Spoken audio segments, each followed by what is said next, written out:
Of course, I mean, for any provincial side, club team to face international opposition and to beat them on their home soil is always something to look forward to. And thankfully we got through it, even though the weather was so bad. I think it more hampered the Australians than it did for us. So, yeah, in that regard, no, we were delighted with the victory on Tuesday night.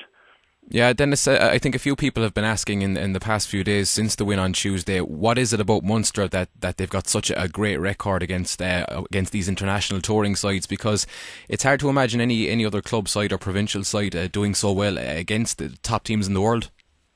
Well, I think we go back through the history of previous Munster teams who have beaten touring sides like the All Blacks in Australia. That there's a little bit of pressure on us to be able to perform and do their victories in the past justice. I suppose that's just something that when you wear the Munster jersey, you carry that mental when you go into playing matches like that.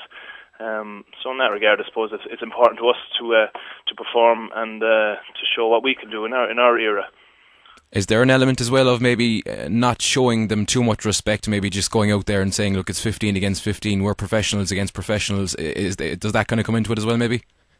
I suppose it does a small bit, I mean, at the end of the day, we are professionals and, a chance to play an international team is a massive opportunity for a lot of players like us, I suppose, you look at the team, obviously there's about 10 or 12 players away with the international squad, so I mean, for a team like us to be able to go out and play this international team is a huge honour, and I suppose we take that in our regard, Yeah, and as you said earlier on, Dennis, the conditions were obviously a factor for both teams, but I think one or two of the Australian players might have made the conditions an excuse after the game. I think Berrick Barnes was saying that if he came out to Australia and played them out in the outback, that might have been a different outcome. Was that maybe some sour grapes from them, do you think?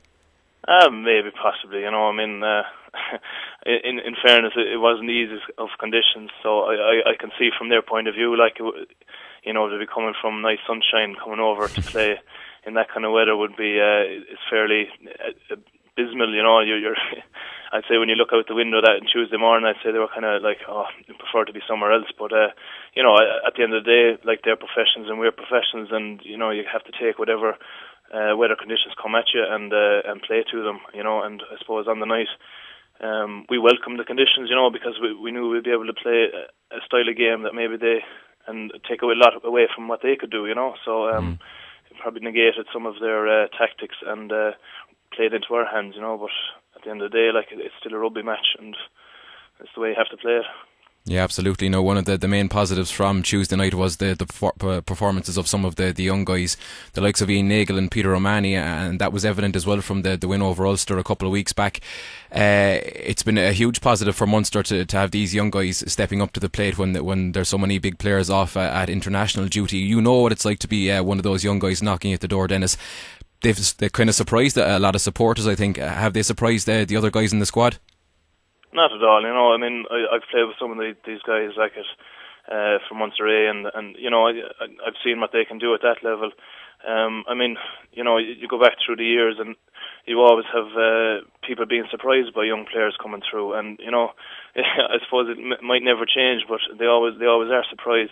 You kind of look back at the likes of Keith Earls, and you kind of say, at the time when he was scoring tries and things like that, and people kind of like, where did he come from? But I suppose in our circle, it's a small enough circle in Munster rugby, and you kind of get to know players quick enough. And I suppose it's just the biggest thing is that these young players, when they do get the opportunity, that they really do take it. And brilliant to see the likes of Peter O'Mahony and Ian Nagle taking their chances, and they played very well on Tuesday night, and let's hope they can produce again tomorrow.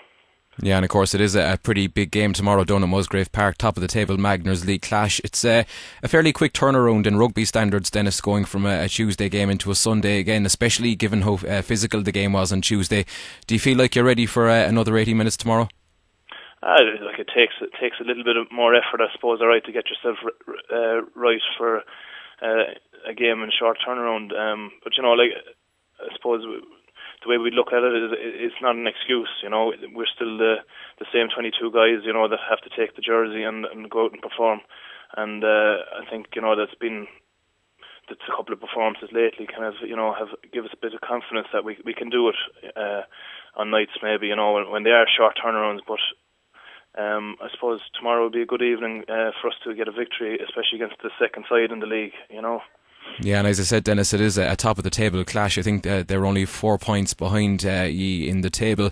It's a very strong Scarlets team. I think they're only missing 3 internationals for the game tomorrow, and they've played some cracking rugby this season. I think, especially in the backs.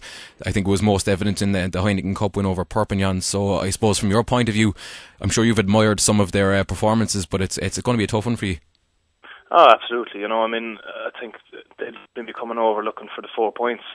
And I suppose on the other coin of it, then we're adamant that we're not going to give them anything tomorrow evening. We have our game plan set in place, and I think anything less than a win isn't good enough. So that's the attitude we'll bring to the game tomorrow. Yeah, just very finally, Dennis, this next week could be vital in terms of the outcome of where you finish in the Magners League towards the end of the season. It's a tough game tomorrow against the Scarlets, as we said, and it's another 4 or 5 day turnaround again to go to Rodney Parade on Friday night, which is it's a ground where Munster have found it difficult enough in the past couple of years. So if you could get out of it the next week with 2 wins, it could be vital.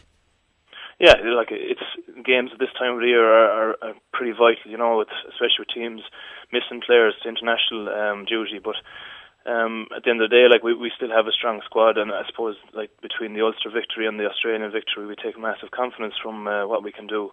And I think we'd be looking at these 2 matches as they're 2 very good chances to come away with 8 points. And other than that, that's all we're looking at.